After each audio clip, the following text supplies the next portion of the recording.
প্রচুর পরিমাণে ড্রাগন ফল নিতে আগাম কিন্তু পরিচর্যা শুরু হয়ে গেছে নভেম্বর মাস থেকে।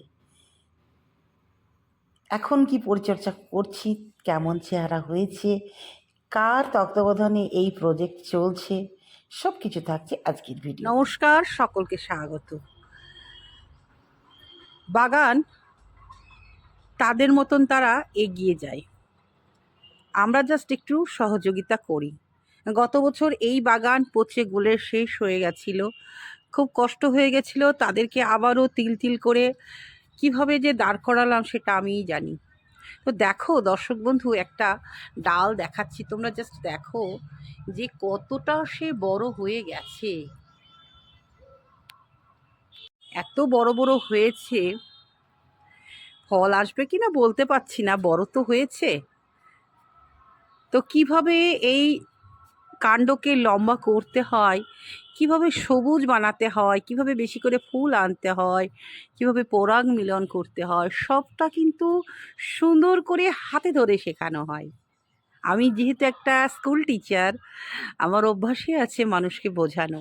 তো আমি ঠিক সেইভাবেই আমি আমার চ্যানেলের মাধ্যমে পৌঁছে দিই। যদি কেউ শিখতে চাও, একদম আমার channel hobby of Sulekha vlog channel আছে, তোমরা দেখে নিতে পারো। আমি যার কাছে ড্রাগন চাষ শেখার একটা রাস্তা পেয়েছিলাম, বা যিনি আমাকে নিজে হাতে এসে ড্রাগনের এই বাগান করে দিয়ে গেছিলেন, শ্রদ্ধেয় কামারুল সাহেব, সম্পূর্ণভাবে আমার এই উদ্ভিদ জগতের জন্য কি বলবো, একদম শীর্ষে বসে আছেন। তিনি এতটাই আমাকে অনুপ্রেরণা যোগান, তার অনুপ্রেরণায় কিন্তু আমি এতটা রাস্তা আসতে পেরেছি। অনেক অনেক শ্রদ্ধা ভক্তি দাদার প্রতি আমার।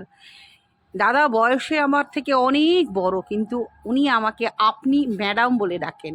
এবং যখনই আমাদের দুজনের মধ্যে কথা হয়, মানে প্রথমেই কিন্তু সম্বোধন করেন, ম্যাডাম কেমন আছেন, নমস্কার ম্যাডাম। ভীষণ ভালো লাগে। এই রকম মানুষ কিছু কিছু আমার জীবনে আছে, যারা আমার জীবনটাকে একদম পাল্টে দিয়েছে। আমি মাথা উঁচু করে এই সমাজে বেঁচে থাকার মতন একটা মহিলা। কারণ আমি অন্যায় করিও না, আর কেউ যদি অন্যায় করে সেটা আমি তার প্রতিবাদ করি না, ঈশ্বরকে জানিয়ে দিই। বুঝতেই পারছো যে চলার পথে কিন্তু অনেক অনেক কিছু ঘটে যায়, তো প্রত্যেকটা মানুষের জীবনেই ঘটে। তো যাই হোক দর্শক বন্ধু, 1 নম্বর কামারুল সাহেব যেভাবে আমাকে বলেন আমি ঠিক সেইভাবে করার চেষ্টা করি। তার মধ্যেও কিন্তু আমি নিজের মতন কিছুটা করার চেষ্টা করি, দাদাকে না জানিয়ে।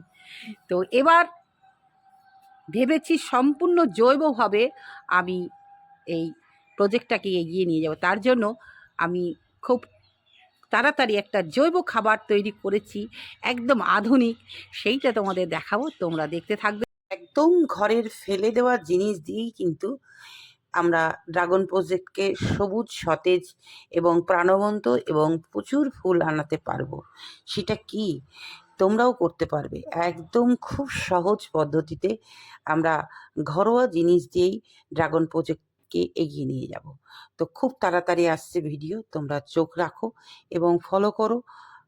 এইভাবে এগিয়ে চলো, দেখবে বাইরে থেকে রাসায়নিক সার না কিনেও আমরা অনেকটাই লাভবান হব।